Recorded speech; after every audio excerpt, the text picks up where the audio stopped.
నిన్న పూరి తిన్నారా? ఏం పేరు నీ పేరు? హర్షిత. ఏ క్లాస్? Seventh class. ఓకే. ఏ ఊరు? రంగాయిపల్లి, మెదక్. చిన్న కోడు రంగాయిపల్లి. గుడ్. ఓకే. నిన్న ఏం పెట్టినారు? నిన్న మార్నింగ్ బ్రేక్ఫాస్ట్ పూరి. పూరితో ఏం కర్రీ పెట్టినారు? ఆలు కుర్మా. నిన్న లంచ్ మటన్ కర్రీ. మటన్ వచ్చిందా? వచ్చింది. పక్క. రాత్రి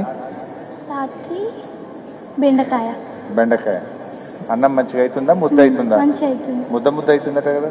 అంటే ఫస్ట్ అయింది, ఇప్పుడు అవుతలేదు. ఫస్ట్ అయిందా? అప్పుడు అయింది, ఇప్పుడు అవుతలేదు. అప్పుడు అంటే ఎప్పుడు? లాస్ట్ మంత్ ముద్ద అయింది, ఇప్పుడు అవుతలేదు. బాగానే ఉందా? బాగానే. ఇంకేం ప్రాబ్లం ఉంది? డార్మెటరీస్, ఇంకా వాష్రూమ్స్, ఇంకా అంతే సార్. ఇంకేం ప్రాబ్లం ఉంది?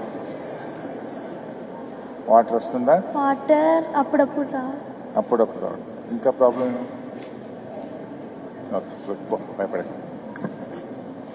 సో ఈ కార్యక్రమంలో పాల్గొంటున్నటువంటి మా గ్రామ సర్పంచ్ గారు లతా శంకర్ గారు, మీ ప్రిన్సిపల్ గారు, మీ ఉపాధ్యాయులు, ప్రియమైన విద్యార్థులు, అదేవిధంగా ఉప సర్పంచ్ గారు వాతం సుజాత ధనం గారు, ప్రిన్సిపల్ మాధవి గారు, కరెస్పాండెంట్ స్వాతి గారు, వార్డ్ మెంబర్లు, అట్లనే మాజీ సర్పంచ్లు హంసకేతన్, భిక్షపతి, శేఖర్, సత్యనారాయణ గౌడ్, మాజీ ఎంపీటీసీలు తిరుపతి, శ్రీశైలం, దేవవ్వ, జ్యోతి, దేవేందర్, రవీందర్ రెడ్డి గారు, రాజ్నర్స్ గారు, లక్ష్మణ్ గారు, ఇంకా సీనియర్ నాయకులు, అట్లే మా ఇద్దరు సర్పంచ్లు వచ్చేసినట్టు చిత్రాంపల్లి రత్నాకర్ గౌడ్, మాచాపూర్ బాలరాజ్, మీడియా మిత్రులు అందరికీ పేరు పేరున నమస్కారం and happy republic day.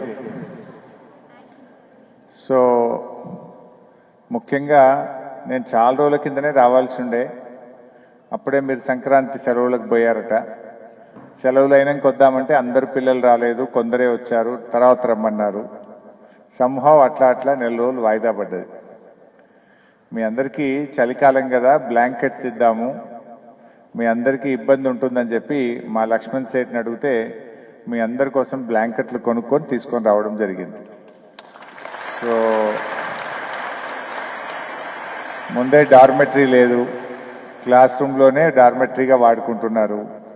At least కొంచెం బ్లాంకెట్స్ ఇస్తే కొంచెం పిల్లలకు ఉపయోగపడుతుందని చెప్పి ఇక్కడికి వచ్చాం.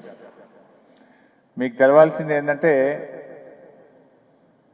కేసీఆర్ గారు ముఖ్యమంత్రి అయిన తర్వాతనే బీసీ గర్ల్స్ రెసిడెన్షియల్ స్కూల్ వచ్చినాయి తెలంగాణలో.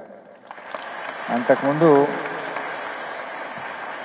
కేసీఆర్ గారు ప్రభుత్వం రాకముందు బీసీ ఆడపిల్లలకు రెసిడెన్షియల్ స్కూల్ లేదు. మొత్తం తెలంగాణలో ఉన్న బీసీ గురుకులాలు ఎన్ని అంటే 16 మాత్రమే ఉండేవి. కానీ కేసీఆర్ గారు ముఖ్యమంత్రి అయిన తర్వాత 16 గురుకులాలను 350 బీసీ గురుకులాలకు పెంచింది కేసీఆర్ గారు. మొత్తం రాష్ట్రంలో 16 గురుకుల పాఠశాలలే ఉండేవి, అది కూడా up to 10th class. Up to 10th class వరకే బీసీ గురుకులాలు ఉండేవి. ఇంటర్మీడియట్ ఉండేది కాదు, డిగ్రీ ఉండేది కాదు. అవి 16 మాత్రమే ఉండేది. అందులో ఆడపిల్లలకు ఒక్కటి కూడా లేదు. కేసీఆర్ గారు ముఖ్యమంత్రి అయిన తర్వాత 50%, 50% ఆడపిల్లలకు బీసీ గురుకులాలు ప్రారంభించింది కేసీఆర్ గారు. అంతేకాదు ఇంటర్మీడియట్ వరకు, డిగ్రీ వరకు కూడా ఈరోజు గురుకుల పాఠశాలలకు బీసీ పిల్లలకు పెట్టింది మన కేసీఆర్ గారి ప్రభుత్వం. ఇప్పుడు అన్ని గురుకుల పాఠశాలల్ని అప్ టు ఇంటర్మీడియట్ వరకు మనం పెంచుకున్నాం. ఇప్పుడు ఇక్కడ చింతమడకలో కూడా ఎంపీసీ ఉంది, బైపీసీ ఉంది.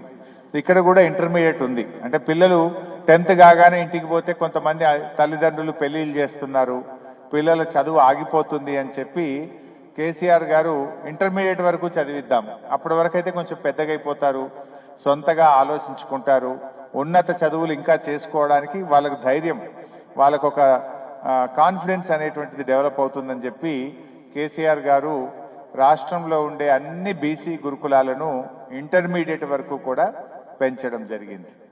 సో అట్లా బీసీ గురుకుల పాఠశాలల్లో రాష్ట్రంలో 350 ఉంటే మన సిద్దిపేట జిల్లాలో కూడా 10 బీసీ గురుకులాలు ఉన్నాయి. అందులో 6 ఆడపిల్లలకు ఉన్నాయి, 4 మగపిల్లలకు ఉన్నాయి. 6లో ఒకటి మన చింతమడక.